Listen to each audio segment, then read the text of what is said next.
Hey folks, I want to talk about teddy bears. I want to talk about teddy bears. Yay, teddy bears. Okay.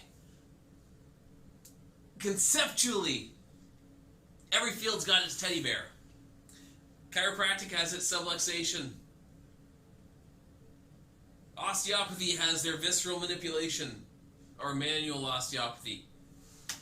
Massage therapy has its scar tissue / trigger point, or whatever else you want. We all have all kinds of teddy bears, but those are big ones. And what I mean by that is there's something that's soothing to us, it's comfortable to us. It's misinformation that we support because it's familiar. It's what we were taught in school. It must be right. I mean, I spent $30,000 on education. It can't be wrong. That would be crazy. But it is, because well, the world's a crazy place. People make mistakes, and information is always updating. We are in fields that are based at least loosely on science. It should be based firmly on science, but loosely for now, because teddy bears. And it's frustrating because in order for the field to move forward, we gotta let go of our teddy bears. We gotta be able to say, oh, I was wrong. How can I learn from that? Instead, we have, I'm not wrong. Your tone is wrong, and I don't like your information because I was taught at a school in the 80s that scar tissue comes from leaning on your desk for too long, and that it changes how your neck and your shoulder connect, and that elbow scar tissue causes headaches. And I mean, yeah, you could conceptually come up with a reason that might make sense, but if we test it and it doesn't, if we test it, it doesn't work, if we test it, it doesn't happen, if we vivisect and it's not there, then we have to let it go. We have to drop the teddy bear and move on. And we have to address the idea that our tone is a problem. I'm guilty of this for sure.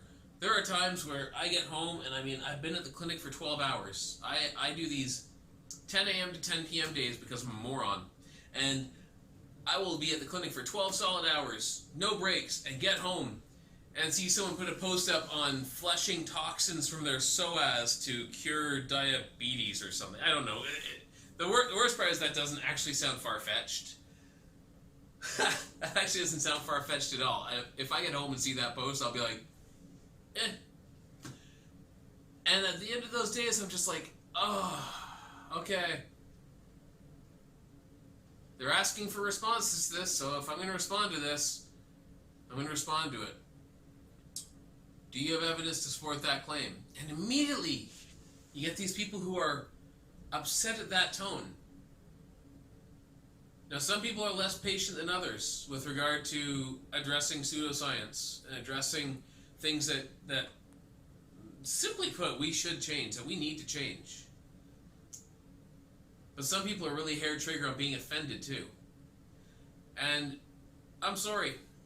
If we're talking about a professional forum, if we're talking about a professional interaction where you're saying this happens in a group setting, and there are educated members of that group, there are scientists, there are PhD graduates, PhD holders, I have no idea why I said that, PhD holders who've studied this. We have people with PhDs in biomechanics saying, no, that is not how that works. We have people with PhDs in neurology saying, or neuroscience saying, no, that is not how that works. And you're saying, but no, I took a course and they taught us in the textbook and it must be right. I'm now upset at your tone. Then you got no right to be online. Dealing with people in a relatively anonymous setting, keyboard warrior types, you want to have at least a bit of a thick skin. You gotta let go of the teddy bear. If you want to move forward, you gotta let go of all the pseudoscience and the falsehood and the quackery and the stuff that is perpetuated and damaging to the profession. I understand for some people their income is tied to that. There's a video I saw recently where the therapist was manipulating hip rotation, and he followed this almost recipe-like approach to how he talked about it, and it was Discuss the technique, coddle the audience. Discuss the technique, coddle the audience, compliment the audience, and then explain why the audience is missing something that can help them and make them better. Go back to the technique and voila, look at how much magic I worked. And it's faith healing 101, right? In terms of the social interaction.